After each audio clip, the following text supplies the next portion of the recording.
Thank you for coming to tonight's screening of My Friends, the Comedians. Please ensure that you have your cell phone silenced. Enjoy the show.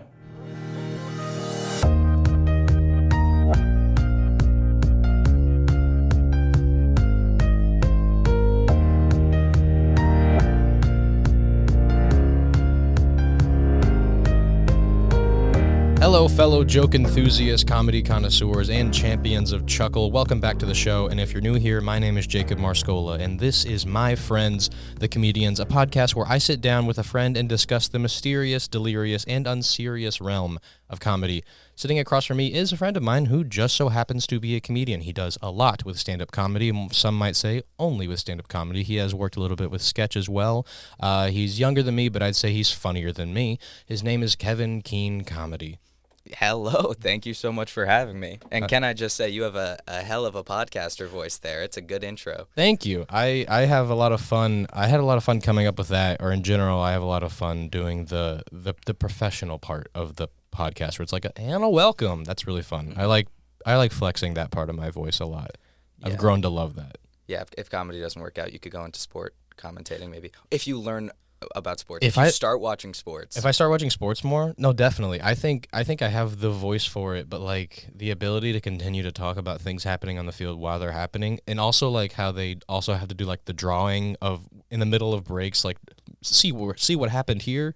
Like that kind of fast-paced environment, because of my lack of sports knowledge since I left high school. Like I don't think I'd do great with that. But the voice, I think I could do something with. Yeah, I think you got the professionalism. Yeah. Recently, my friends and I have been taking a lot of bets, a lot of suspicious bets, and we found ourselves on a lot of baseball games with commentators speaking different languages. That some of them are just losing it out there, man. Some of them it's so incredible. The first time I found out that home run in Spanish was honrone, I freaked out. That's great. It's just the energy's better there, man. That's awesome. Yeah, well, I think that really works for like I want to say not the Spanish dialect, but like the way that someone speaking Spanish sounds, and not like an accent. Like for that, the way that like I don't know. So like the roles of Spanish words works for that. Like, would you say onrone was what it was? Yeah, onrone, Jorone, or maybe.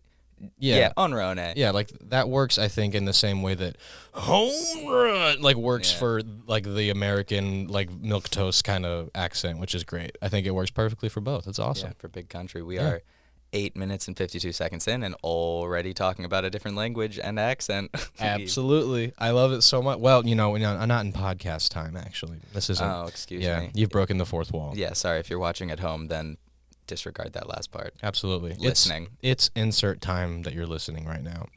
Before we get into what this podcast is really about, talking to you about your comedy journey and your general love of comedy and the kind of it that you love, I've decided from the first episode that I'm asking this question to everyone. What, if your personality was one, what is your personality in the form of like a coffee table book? Like, you see a coffee table, there's one book on it to help you out to give you time to think.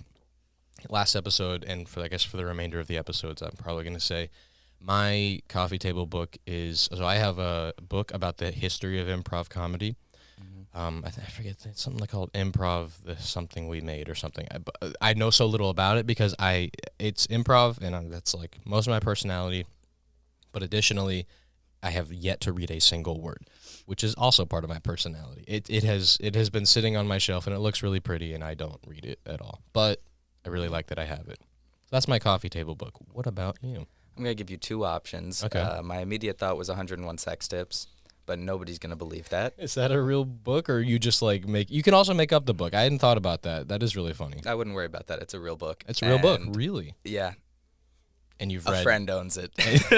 Not me. Somebody else. Absolutely. But a far more real answer would probably be, Is This Anything? The Jerry Seinfeld book. Ah, yes. It's just a collection of all of I keep sniffing into the microphone. That's quick fine. sidebar. I apologize for There's that. a ton of, and last episode there was a lot of Oh, good. grabbing on the arm of the mic, which is fine. It's kind of ASMR. It's not professional. I don't care how professional I sounded in the beginning. It's not a professional podcast. Oh, okay. We can work with that. Yeah, absolutely not. I'm gonna thrive here. Go ahead. It's a he compiled all of his joke books, all of the single sentences to like full paragraphs of jokes. And the beginning is like 3 pages explaining what he means by, is this anything? Like, it's something comedians say to other comedians when they have an idea. They're like, do you think this will work? And the rest of the book, the other 150 pages, are just jokes, snippets of jokes. Some of them you've seen him perform, some of them you haven't. And I just read a lot of jokes like that, like even in my notes app. So I'd like to say that is. Yeah, those are the pages of like the random jokes. What's the special where he goes back to he goes to the comedy club where he first performed? It kind of intercuts between him performing and like him talking about his life. And there's a one shot where he's sitting on a road and it's all of his pages of jokes. Is that what that is, or is it different, or Probably related? Related, because it's his book. Yeah, I don't know. No, it's a timeline. really cool shot. He's sitting on a road. I think it's called Jerry Before Seinfeld. I think that's what the special is called, it's really fun, really cool. Definitely recommend watching that. No, he's like on a road, and every single like yellow page from his legal pad of jokes since he started is just like laid out, and he's sitting in the middle of them, and it's really cool. Yeah, and I'm hoping Jerry isn't listening to this. Do you think those are really his joke book pages? I don't think so. There's no way he laid out his. Imagine this too, though. Like, imagine that was like from a production perspective, it kind of does piss me off, because I know you have a joke book. It's in the corner of the room right now. I imagine that maybe in a few years you'll have a few. But like, imagine ripping out all of those pages, Yeah, and then laying them on the streets of wherever he was. Like, yeah, definitely not. I mean, girls in middle school were taking photos lying on the road. That's like, Yeah, I feel like if somebody pitches that idea to me, I'm gonna turn it down. maybe you could. No offense, Sherry. Those might not have been your pages. It's none of my business. Who They're knows? your pages, not mine. Listen, the aesthetic was nice. That's all we need to hear. Awesome. So that's you said you had a second, or you had 2 options. It was the sex tips, and then the real one, which I would prefer, is this Yes. anything, which I really like. Have you read that thing cover to cover? Just about. I'm You're not. good. Yeah, I'm not gonna sit here and make the claim that I read all of it because of my love for comedy. I definitely skipped a few bits when I thought I'd seen him already from him, or just they weren't doing it for me. Mm-hmm. It's a really good book because no matter what page you flip to, it's a new joke. Mhm. So That's awesome. it's pretty easy to skim through. Pretty decent sized book of jokes, or is it like kind of the size of a small notebook, or is it? No, it's like a 150 page like hardcover. Wow. I probably should stop showing you the size with my hands. No, you and That's I- not going to help You anybody. and I are doing visuals to each other. Kevin mentioned this to me before we started recording, that even though we're 1 episode in, he had already had a critique, and it was, you should do video episodes instead of like just audio. And I was like, I don't want to put time into that, at least not yet. And I'm not going to pull out the stops for Kevin. I'm not pulling out great production quality, not for Kevin Keane. Absolutely not. Yeah, if I hadn't already signed the contract, I might have walked, but Yeah. here we are. You're here now. You have to be here until I press stop record. Don't you dare. Oh, all right. Don't press I it. wasn't reaching for it. Okay, cool. If that's what you were thinking at home. Yeah, but they think so. You can't prove that. Sorry. Go on. Anyway, we're moving on. So Kevin, I mentioned in the intro too, you're heavily immersed into stand-up comedy, at least among the people that I know. Like, there's other people in Ridiculum's stand-up branch, but you specifically, like, I mean, you're the director of the stand-up branch in Ridiculum. You have, would you call it, have you been paid? You told me something like I have for a few shows. Generally, those I'm still very early in stand-up as a career, so those payments are more kind of like one-off. I've been paid cash a few times, just sort of like, here, this will pay for your, basically the train in and out. But yeah, but generally what I'm trying to get at is you've made the step to then go try to get paid, even if it's just for the train ride back. So I want to talk about, I guess in general, which is what this podcast will be about, what your comedy journey has been like, where it started. I don't know much about before Ridiculum when you came here to Villanova to start college. But even then, when I've like been on the same campus as you, there's still bits and pieces that I don't know about. So fill the audience in. Where did it start? Where are we now? What's the whole story? yeah, so this is probably kind of a story you haven't heard before me getting into comedy. I feel there aren't a lot of people in the field with the same sort of experience I had. I was bullied Whoa. And yeah, That's and believe crazy. it or not, I I was it pushed me treated towards treated comedy. so well in middle school and not called gay. So that's why I'm in comedy. Oh yes, no, exactly. Yeah, exactly. Everybody was like, "This guy's so straight," Yeah. and so I picked up a notepad. Mhm. But yeah, I did get bullied, and I think that's why I became funny. But stand up for me, interestingly, started 8th grade, middle school. I think John Mulaney came out with New in Town, and I don't think I'd ever seen a stand up special before. And one of my friends put it on, and we were all dying laughing the whole time. And for whatever reason, right then was when I decided I wanted to do comedy. So I started writing jokes, none of which are good. I still have them in my notes app from many years ago, and they're all just incoherent and make no sense. But I worked on it for a few years, which left me with a few good jokes before I came to school. And here at college, I joined a stand-up comedy club. I came here knowing I wanted to do it. I actually had a friend back home. He's still alive. I have a friend back home. I assume maybe you weren't friends anymore. I didn't jump to dead. No, there was no falling out. But the fame changed me, and now I don't talk to him. Absolutely, yeah. I told him that he had to check up on me every month or so and ask if I was doing stand-up comedy because I really wanted to. And then I came to school and joined the club, and he kept reaching out, and I kept being like, shit, I should go to that club. Mm-hmm. Sorry to interject. Like, so you were like, I know I want to do some sort of a comedy thing in college. Did you know that, like, were you like, it's a college, there's got to be a comedy club, or was it like, oh, I've heard of Ridiculum, or like I like looked up Villanova and found that there is a comedy club. I confirmed there is one, and you came like looking for us, or what was that process like? Yeah, so I had absolutely no idea, interestingly, that we had a comedy club, but I went to the activity fair on campus here with a friend, and we got separated at some point. I was with other friends, and then when he found me, he said, hey, I put both of our names down for the stand-up club because I know you really want to do it. You know this kid, Logan, put my name down. I was gonna say I kept trying to think of like, because I was there at the table that year. I wasn't on exec or anything, but I was there. I was hanging out, trying to get people to join our club, and I was like, I don't remember Kevin's face, but like I might remember Logan. Also because like I think Logan didn't come to too many practices in the beginning, and then he started showing up, so his face is more recently memorable for me than it is in like, because so many people come to the table. But I was like, I don't remember Kevin, but that makes sense. So Logan signed both of you up. Yeah, that's how I ended up in the club. But I don't know if I even skipped a practice, honestly, the first year. I was so excited to be a part of it. And performing on campus, I've performed a lot elsewhere, which I'll get to in a moment. Sorry for harping a little bit, but I don't think I've ever experienced a better show than one on campus, like my freshman year or even last year. We haven't had shows this year. Hopefully, I haven't bombed yet this year, just to be clear. Well, we had the open mic. How'd that feel for you? It didn't feel great. You did actually. You did host it, and you told me it was terrifying. And both Noel and I went, yeah, it can be kind of scary. Hosting is so bad because you get up there and you'd say, hi, I'm Kevin, I'm hosting, and then you'll tell a joke, and everybody in the audience is like, because it's the "Has start this of the started?" show. Yeah, he's like, is he telling jokes yet? And I was, and it hurt, but that's okay because I persevered. But I was just gonna say, I think the reason I always knew I wanted to do comedy, but I really fell in love with it, I think, when I started performing here in front of so many people that I had already known, and they were all friends, and they got some of the jokes more because they had already known me, or they loved some of the jokes because they hadn't learned these things about me yet. And it was just such a friendly environment to start comedy.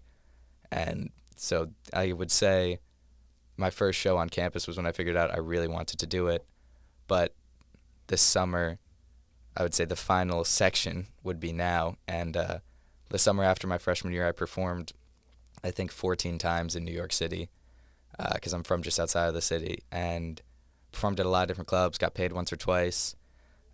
Those were great. Those all went pretty well, I thought, at least. And then this last summer, summer of 24, I got an abbreviated residency at Broadway Comedy Club. And that's when I felt that I had sort of taken the first step above open mics, springer shows, college shows.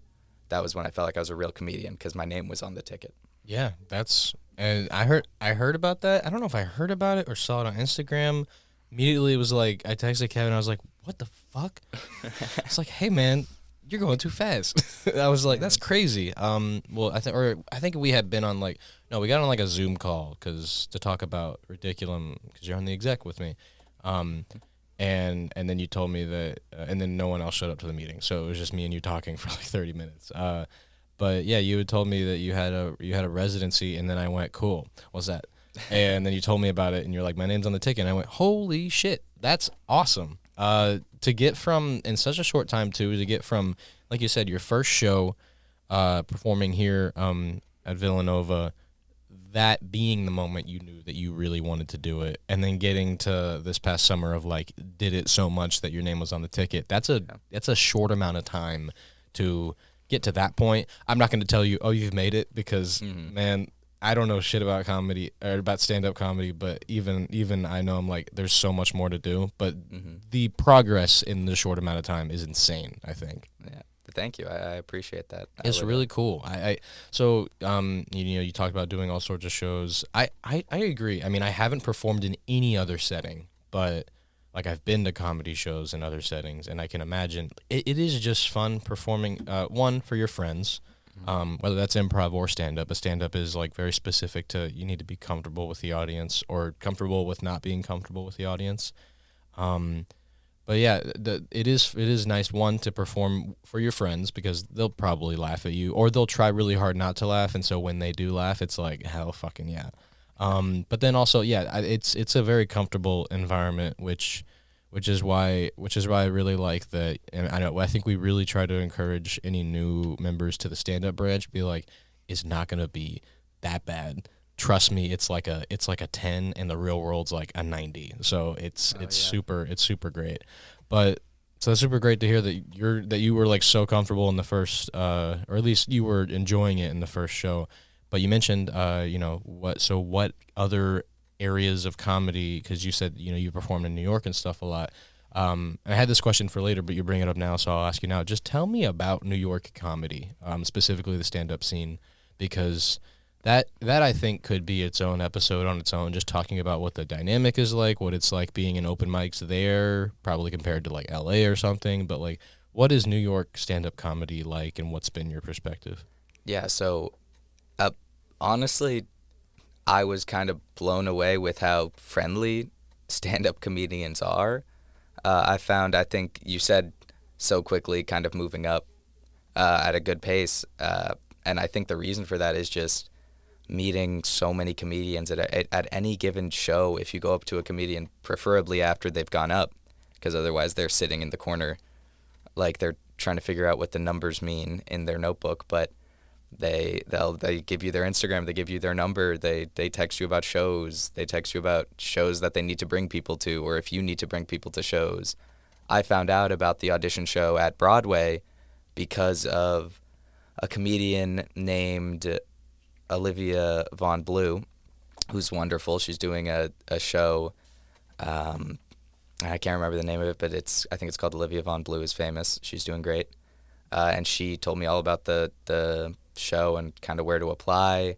And then I did, and I got a spot bringing people, and I got the residency. So I think in New York, the audience can be pretty tough because they think, I'm going to a New York comedy club, I better laugh my ass off. And then they'll get there, and some of the comics aren't as strong, and they're like, this guy sucks. But the comedians, there's interestingly an amazing web of people who all seem to know each other, and they're all friendly. Except for the ones that aren't, of course, just to be crystal clear. There's got to be some that aren't. Yeah, I really don't want people to listen to the show and be like, all right, I'm going to go hug every comedian at an open mic, because there's definitely going to be some people that are like not feeling it that night, or just generally aren't good people, because it's not.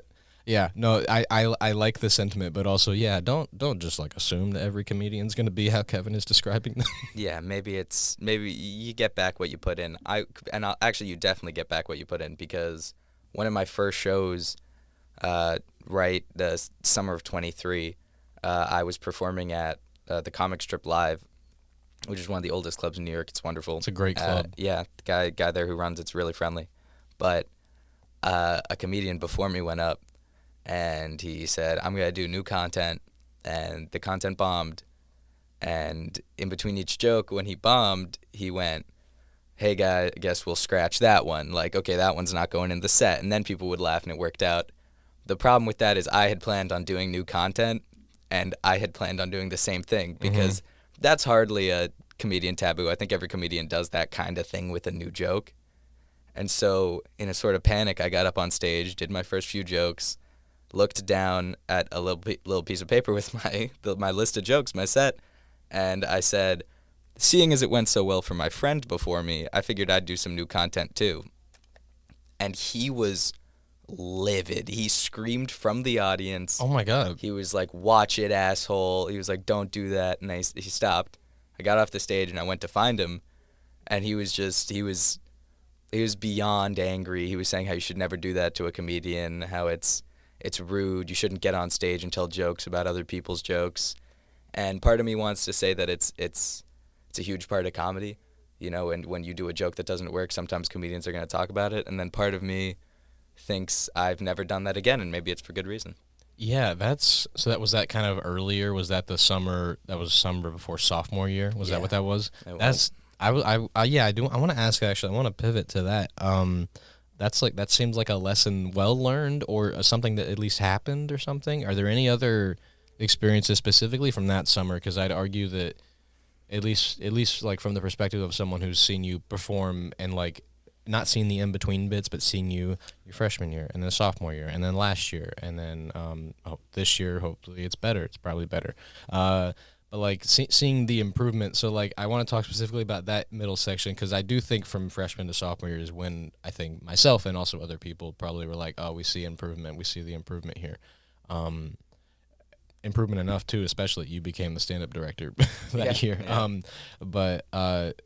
Do you have any other like teaching lessons from that summer, like anything that happened specifically either with crowd work or even because I like that too, interacting with other comedians? That's not even like a joke writing lesson. That's just like a, hey, don't be a dick and do this, please. It's a do unto others kind of lesson. Yeah.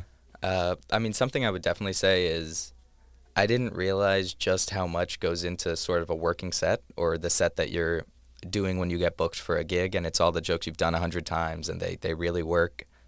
I'm so used to coming to Villanova and performing once in the spring and then performing again 2 months later and thinking, well, shit, I need all new jokes. They've seen these jokes. They're going to throw things at me on stage. Mm-hmm. And then I go to the city. I performed the same 6 or 7 jokes probably I guess as many times as I did comedy. I was going to throw out a crazy number like 100, but no, I didn't do them 100 times because I didn't do 100 shows this summer. And you learn better ways to perform them. Some jokes you got to try telling the story straight up, and sometimes you have to act it out, and people might love you acting it out, or they might hate you telling the story, and then you go to a different club and it's all out the fucking window. They hate the joke anyways. So I would say if a joke doesn't work, change it and perform it again for new people. Don't think the joke's not funny. And if a joke does work, but there's a lull in it and you think, well, they laughed anyways, joke's not done. Change the part they're not laughing. Make that part funny. You have the resources to if you're going to perform again. You have millions of people in the city to perform to. You might as well keep redoing the joke until it works. That's awesome. That's a lesson that I think I probably assumed existed and like I haven't learned but know about. But I like comparing you to me, I've been in the Villanova comedy bubble every time that I've done stand up. Almost every time I've done improv, but I've been outside to perform improv a little bit. But for stand up, it's in there and you are right. Like I think I didn't perform an actual stand-up set till the very end of my first year, and then sophomore year was performing a little more, and by a little more I mean like more than once. But it does feel like, oh man, because these are the same people. I gotta do new stuff. I gotta perform the new stuff. I do think it was maybe mid last year, where I realized no one cares. Oh yeah, no one here cares. If especially like you think about your friends too, specifically, oh, the one person that's gonna know is like my friend in the audience, my girlfriend in the audience, like they're gonna know. But it doesn't matter. And also if they laughed at it at first, like the first time, and it's been a little bit, they'll remember it and laugh at it probably a little more muted, but like they'll laugh at it still. So yeah, I've slowly learned that it's like no one really cares. And also for like me, Jacob Marscola, I don't need to be as vigorous in the making new jokes process because I don't have the same goals that Kevin does. And I'm gonna actually pivot now from that to talk about that. I guess it would be fair to say out of college you want to continue and eventually be like performing professionally, like almost consistently, not like getting paid pretty consistently. Yes, so I would describe it as I have a goal, like a dream, and then I also have a more realistic path. I'd love to stay in comedy in some way. I've interned for late night television, and I loved that. I really loved the environment. I loved being part of making, a comedy show, and I'd love to continue that. I plan on continuing that as a means to eat. Yeah, that should be my top priority right now is eating food and living. Yeah, generally being still standing. Generally being really is normally good. No, I feel the exact same way. Mm-hmm. Like sorry, I didn't let you finish, but basically it was just like I need to get like a real job before I get my dream job off the ground. That's exactly how I feel. Probably, I don't know, maybe a little less because I don't think I've explored it as much as you have outside of the realm of Villanova, but like to work to do improv for a living would be really cool.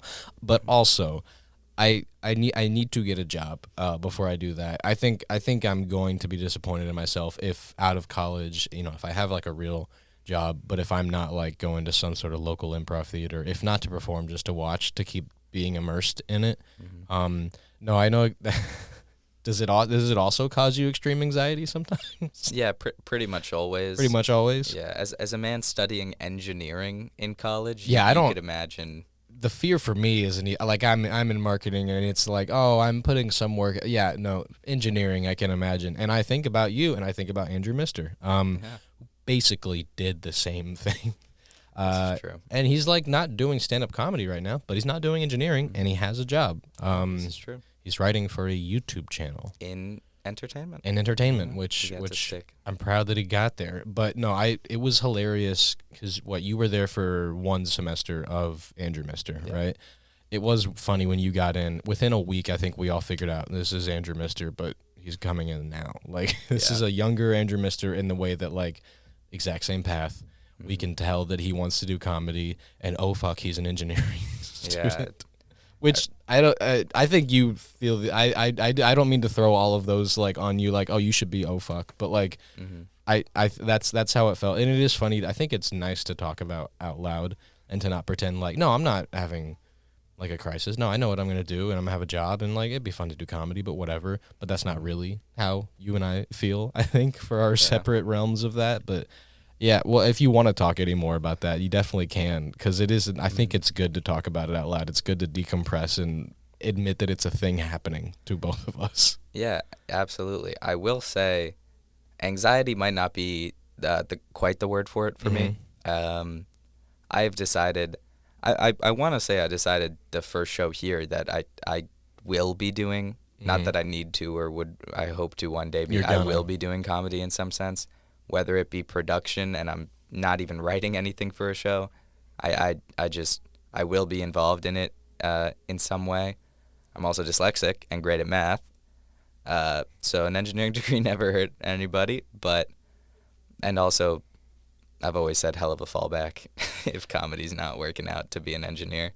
But yeah, I have no problem talking about it because I've made it to the point in my young adult life where I need to make a decision, and I refuse for that decision to might not work out. I should stop pursuing it. I should focus on something else. I'm focusing on both equally, no matter how ridiculous it sounds, for it to be 50-50, fucking engineering and then comedy. I'm focusing on both because they're both, in my mind, completely valid approaches. That's awesome. I love that, actually. It's good to hear that. I don't feel the exact same way, but I do think I'm trying to figure that out too. But also I'm closer to needing to find a job. So I have the anxiety about that. But that's super great to hear from you. Because like I don't want to say that everyone else, or not everyone else, but like the majority of people in Ridiculum aren't focused on comedy and they're not dedicated to the club. But like you're a specific breed of people that have gone through Ridiculum that's not very, like I said, Andrew Mister, you. I wouldn't even put myself on the same level as you and Andrew Mister because both of you have done, I think, a lot more to get to where you need to be. It's also, I think, because stand-up, you do need to do a little more of like, I need to keep writing, I need to keep working. The getting there for improv is like, go pay for improv classes, and I can't do that till I have a job. So it is vicious cycle there, by the way. absolutely, yeah. Pay, don't get paid, and then eventually you get on a professional team, and you still might not get paid. Yeah. But yeah, it's good to hear that from you because I think I don't think it's crazy, and I think it's bad to say that, like, oh, it's stupid that you're trying to do both. You can't do both. Well, you can't do both at the same time, probably, like, both at their peak capacity, but to be focusing on both is good, I think, instead of, like, either letting your schoolwork dwindle and focusing purely on comedy or no longer putting passion into comedy and trying to, like, kill yourself finishing a engineering project. Like, I think it's good to do both, and it's good to hear that from you. Yeah, it's definitely... It's interesting that you bring up the doing both equally sort of view of it because so many sort of career paths with like engineering are, you know, you're working 60 hours, you're designing the crap out of those bombs or whatever Lockheed Martin wants you to do. Absolutely. And then comedy is on the weekends, hopefully you can get a show at the beginning.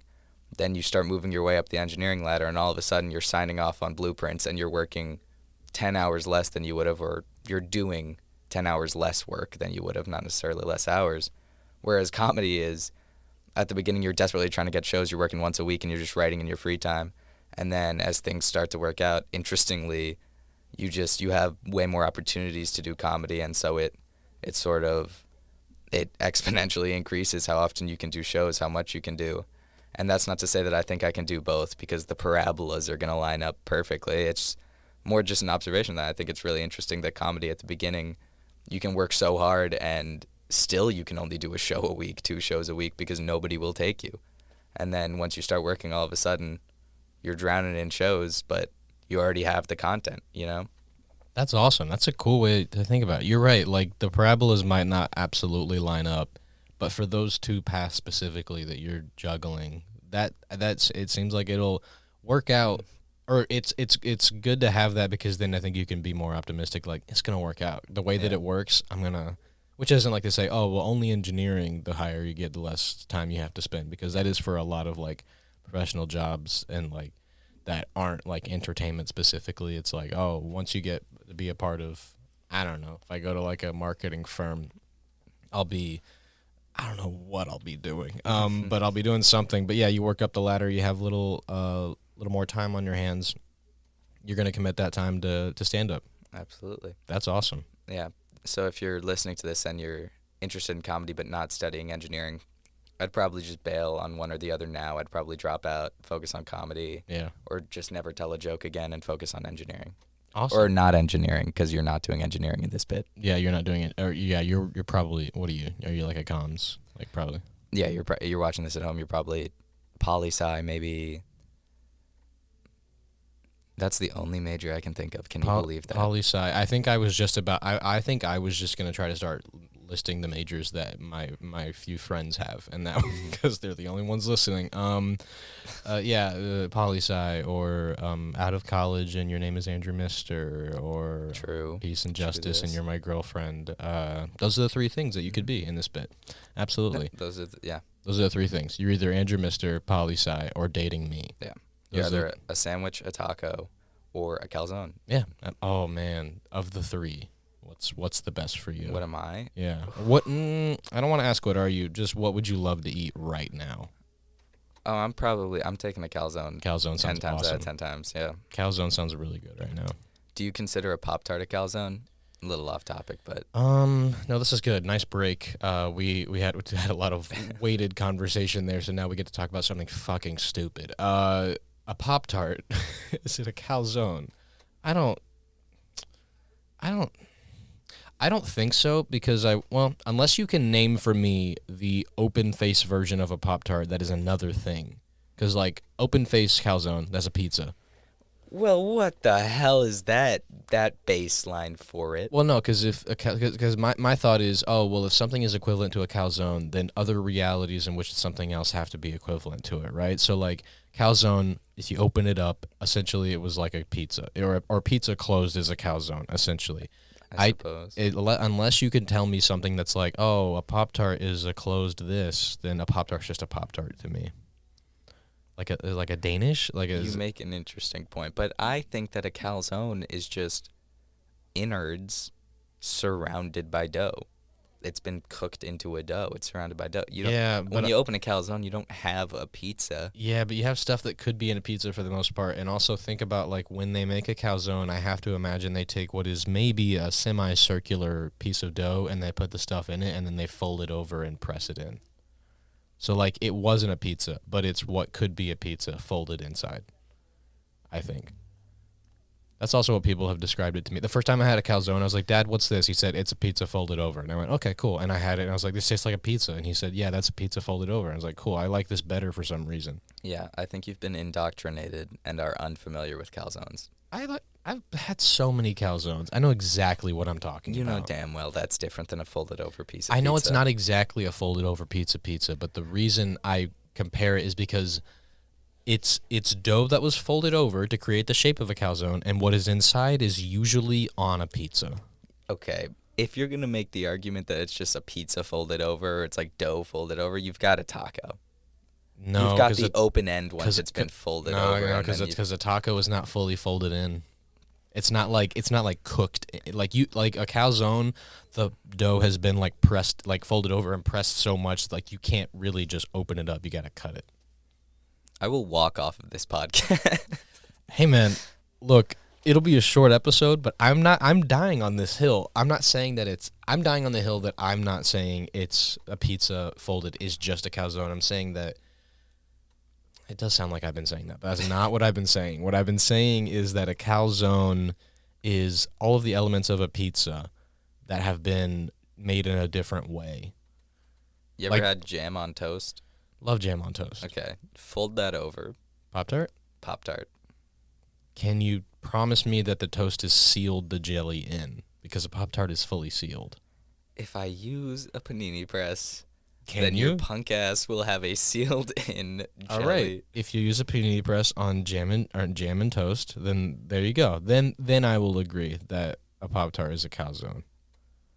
All right. You started this. Don't look at really me. Didn't. Yeah. Don't look at me. You're the right. one that I'm started. sorry. Yeah. I apologize. I mean, I'm okay with it because it was a nice break for me to recollect my thoughts on what I'm about to ask you. But you started this whole thing. I did start this. Yeah. Okay, we're moving on to something that's not that. But the contempt will still be there. Absolutely.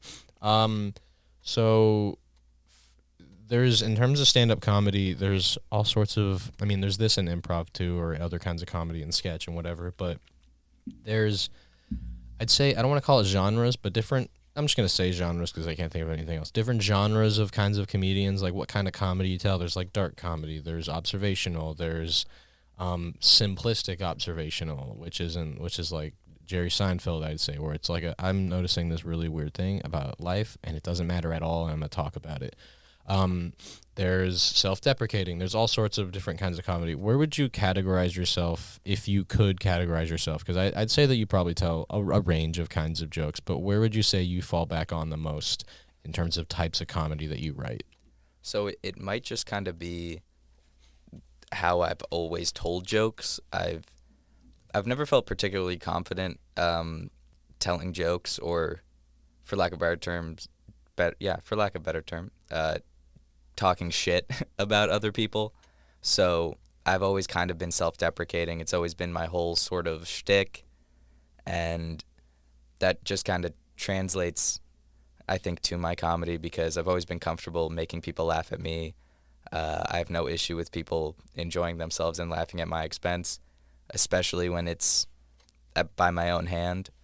If I'll tell jokes, and the punchline will be like, I can't satisfy a woman, and then after the show, people will come up to me and like a friend or somebody, and they'll say it to me like it's gonna hurt my feelings, like I didn't write it down, and then type it out, and then memorize it, and then tell it on stage.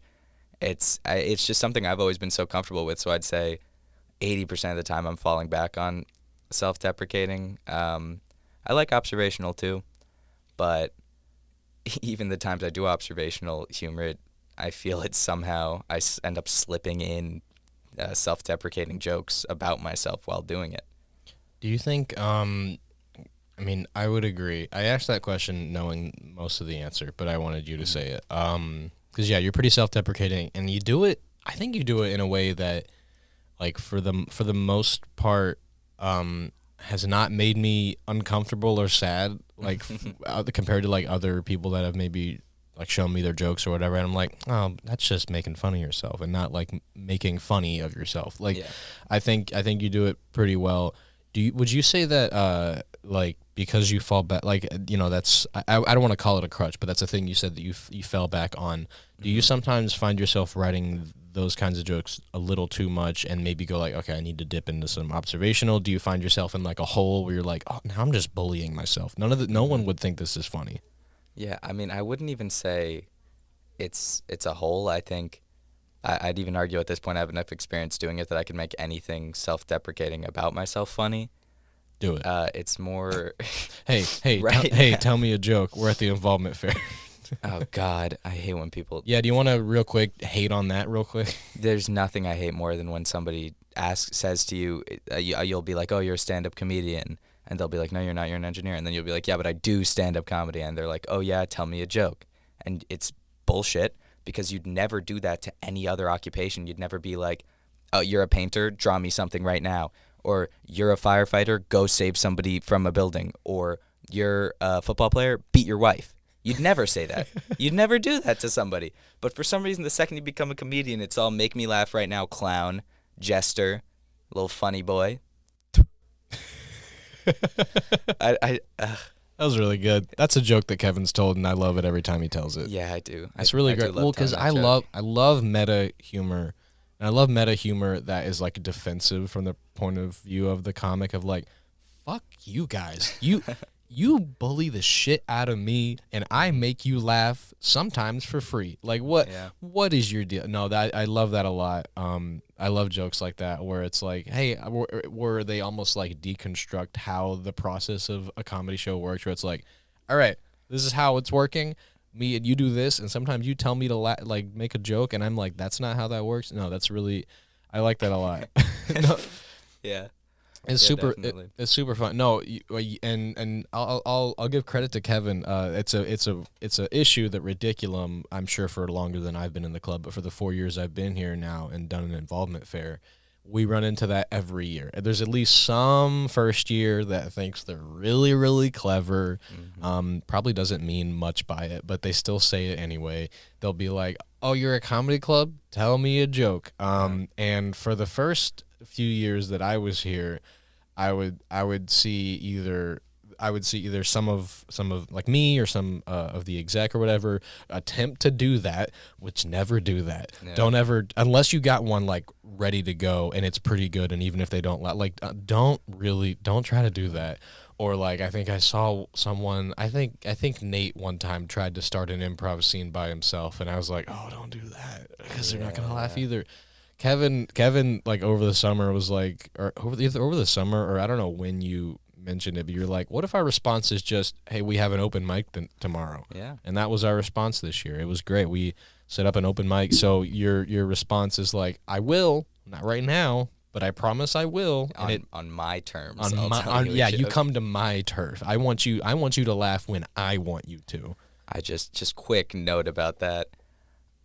I don't think I've ever made somebody laugh after one of my friends or two of my friends have been like, tell me a joke.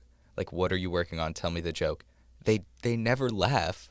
Why is that? Yeah, you should be ready to. Like, it seems like you want to hear the joke and enjoy yourself. Are you trying to like keep me honest or test me? Are you Exactly. Also, it sounds so stupid for me to be like, and then they don't laugh at the joke. Maybe the joke sucks, but sometimes the joke doesn't suck. Sometimes the joke is at the very least like shock humor, where it's like, hey, you should have at least reacted because I said some weird shit, but you didn't say anything. Yeah. You asked me to do this. Why don't you laugh at the thing that you told me to do? They're doing it to hurt us. Yeah, they're doing it to hurt. They're. You know what? I think they're doing it for us because they're continuing the bullying. And if we weren't continued to be bullied, then we wouldn't continue to be funny. This is true. I think that's it. I think they're trying to make sure that you can still do comedy. Because if no one was, if you didn't have someone like punching you in the face every few days, which I do, I try to find Kevin and I punch him in the jaw. If you didn't have that, then you wouldn't be funny. Yeah, that's true. Also, my jaw wouldn't be wired shut. Yeah, it wouldn't be wired. Yeah, Kevin's been a really great soundboard for this whole podcast. Yeah, absolutely. And this is the part where Kevin decides if he makes a Stephen Hawking joke. He doesn't have to. I really hope he doesn't, actually. He's gonna. No, I'm not. I won't. I'm not gonna. Yeah, okay. He definitely didn't. Yeah.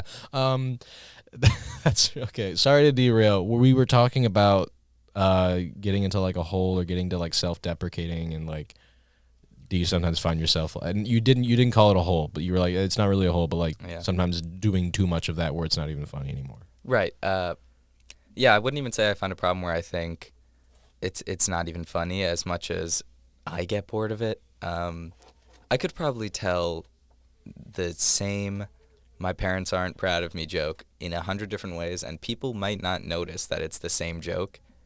I just get bored of telling it. It's not as fun. Recently, I've hit this kind of weird teenage phase in my comedy where all of a sudden I want to do like mixed media Bo Burnham. I want to be doing sarcastic impressions, and I suck at that. That's not my vein, I've found. It's fun to try out things like that. So I definitely do sometimes try to look into other sorts of jokes, but I find that sort of observational and self-deprecating is where I sort of thrive. I would also argue people who know me, when they'll come to see me, they expect a certain joke from me. So when I do something else, it's not even that the joke's not funny at all. It's more that they're so confused by what I'm talking about that they won't laugh, which I think is probably a problem for bigger comedians than I am. Not many people know me by name when they come to see me, but I think when they do it can be tough, not even just finding yourself in a hole, but kind of being put there. Do you have like a bread and butter joke? Not one that you tell every set, but one where you're like, this one I've worked on enough and it's like concise enough, or like I love telling it and it will work on almost any audience as long as it's a relatively new audience. Yeah, absolutely. I start just about every set with this joke, and it just goes that I'm dyslexic. And if people are wondering what that's like, my biggest fear is watching a child get kidnapped, and I have to read the license plate on a van as it drives away. That's really, I love that one so much. Because that kid's not coming home. That kid's not coming home. Yeah. I'm every other car in the city will be getting a call later on, but not that one. Nope, no. Yeah, I love that one so much. I think I had forgotten about that, and then I thought about it for a second. And I went, holy shit, he tells that one all the time, and it works almost every time. Mm-hmm. It's really good. We are not getting to the end of our show, but we're getting like to the last little section of it. I wanted to, or I guess I did just kind of ask you this. I did ask you about it, but like I have a question that I'm trying to ask at the end of every episode is like, what comedic tendency do you often find yourself falling back into, negative or positive? What's your bread and butter, and why does that fit you so well? We kind of already talked about literally all of that. Self-deprecating. Maybe a tad. Self-deprecating, your bread and butter joke. Is there... And we talked about how self-deprecating. Wow, we covered every single part of that question, and I'm fucked now. Yeah, because we're just here. And I think I'm gonna make you sit here with it. I don't think I'm gonna help. You don't think you're gonna help? Nope. Well, then I've got another question. Still pissed about the calzone thing. It's a little bit of a joke, but I actually don't want to get back into it because I think you're so wrong about how I'm wrong. legitimately, like. I didn't even get mad at like is the Pop-Tart a calzone. I was mad that you were mad, and we're moving on. Talking like holistically about stand-up comedy, to like zoom out and not talk about just you as a stand-up comic. Mm-hmm.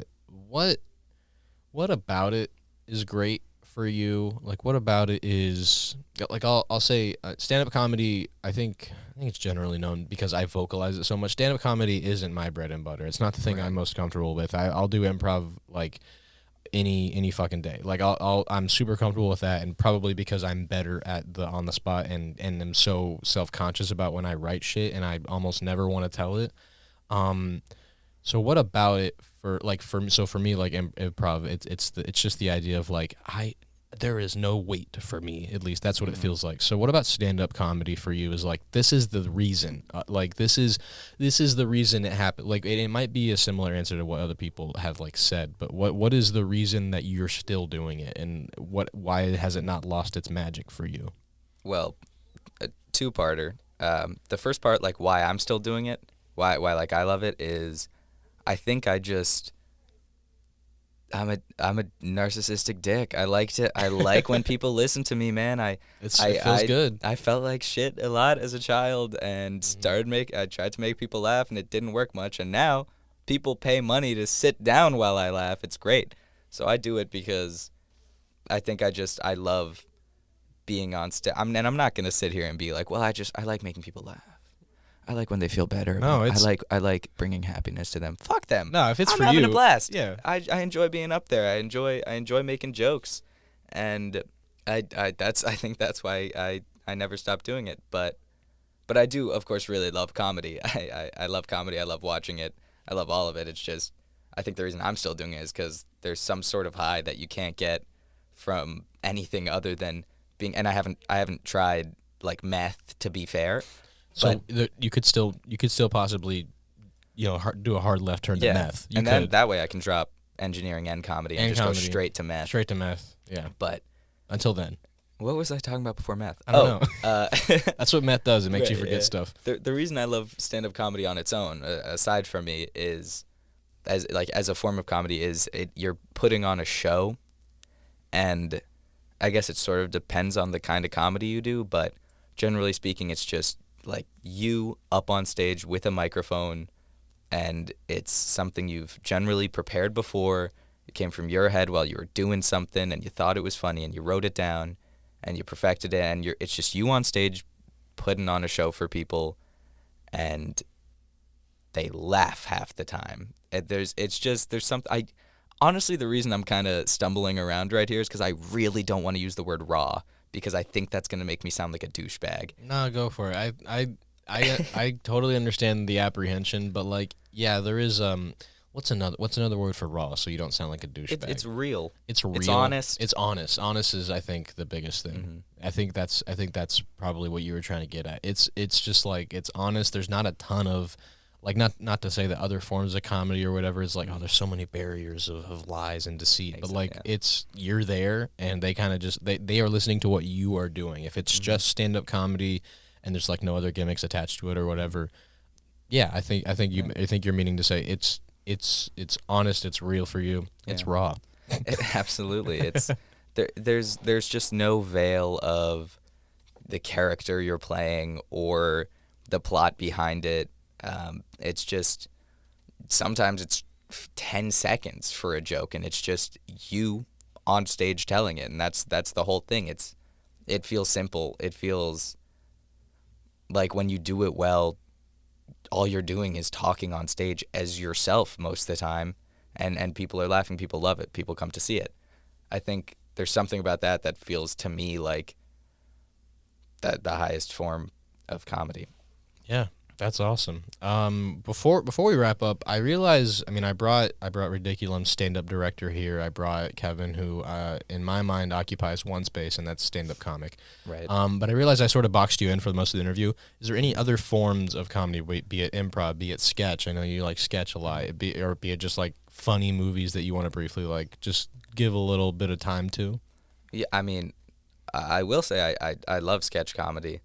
I love characters. I will say pretty much every time I've ever written a sketch, it's come from a stand-up bit I did where I decided I think this might be funnier if it was a character doing this rather than me describing a person doing it.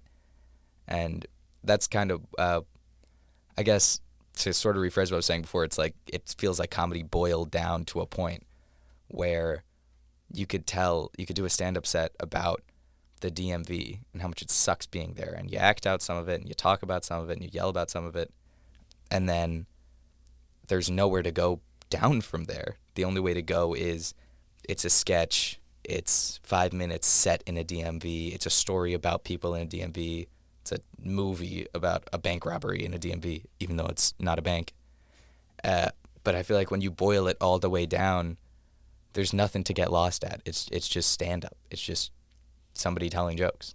Awesome. So the love for that, it all comes back to stand-up for you. Or I guess in general, comedy writing is what's really great for you. I would say so. Do you, because I'll open that to you, and then I want to ask you, like, thoughts on improv. You did it once in a practice, and we've been begging you to come back.